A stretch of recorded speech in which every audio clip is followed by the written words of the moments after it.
Hey there, how's it going? My name is Lauren and welcome to my channel. Let's build that dream figure, with no nonsense, just straight to the point.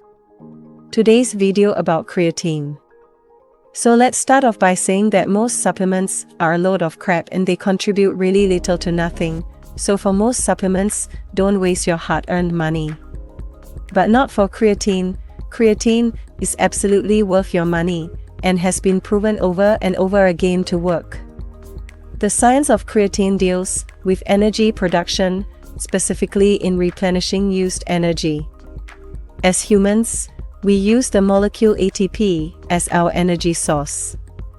Sadly, your muscle cells want to keep the levels of ATP in the cell pretty low. Reason being is that if we use too much energy at once, it will cause cells to be acidic and wreck all our cellular functions. So in order to combat this, the muscle cells need a little help from creatine kinase. When ATP is used, creatine kinase helps keep the acid levels in check by taking out hydrogen ions.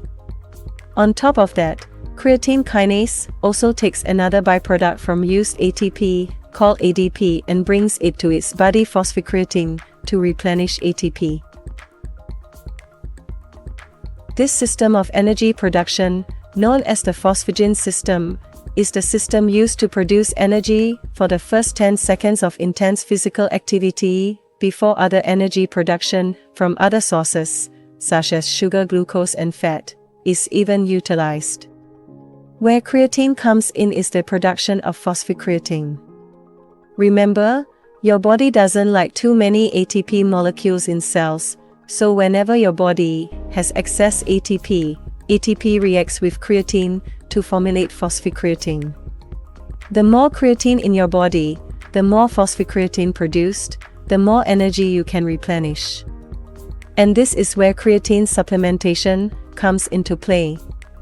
Although your body can naturally synthesize creatine from the breakdown of the amino acids glycine and arginine, studies consistently show that taking creatine supplements can be beneficial, especially with increasing power output. A meta-analysis showed subjects improving power output by up to 26% after taking creatine monohydrate supplement. But one thing that creatine supplementation does not do, which many people believe it does, is increase muscle mass, well, at least not directly. The two ways that muscle mass might increase with creatine is by providing more energy for higher power output, which then provides a greater stimulus for muscle protein synthesis, and by retaining water, which might make muscles seem bigger without adding actual muscle mass. So if you want to take creatine, how much you should take? Well, many manufacturers of creatine have recommended using a loading phase, where for the first week you take more creatine than you would for the following weeks. But the research shows that there's not really any significant benefit in doing so. The most typically recommended amount that has shown positive benefits is between 3 to 5 grams per day, and you can decide to stop taking creatine whenever you want to. Now you might have heard about the dangerous side effects of creatine. There are definitely concerns in the case of what creatine does to your kidneys and liver, but these concerns have either been debunked or lack any concrete evidence, especially in human trials. How about the rumor that creatine causes hair loss? Well, that rumor stems from a single study conducted in 2009 in South Africa, in which a group of college-age rugby players took creatine every day for 3 weeks. The study showed a statistically significant increase in the participants' levels of dihydrotestosterone, DHT, the testosterone byproduct that, in high concentrations, can shrink hair follicles, shorten the hair growth cycle, and cause hair to thin.